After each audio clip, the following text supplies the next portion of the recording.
Friday morning, September 28th, 2012. I'm recording this just outside our house on the south side.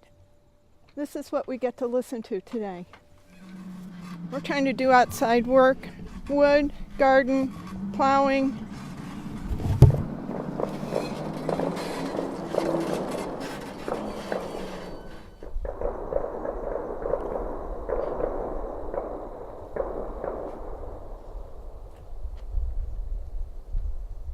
So I just checked on their website, on the Waterford Fish and Game website.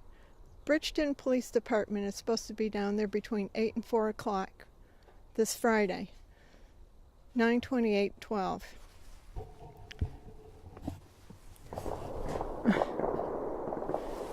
The time it started was 8:55 this morning.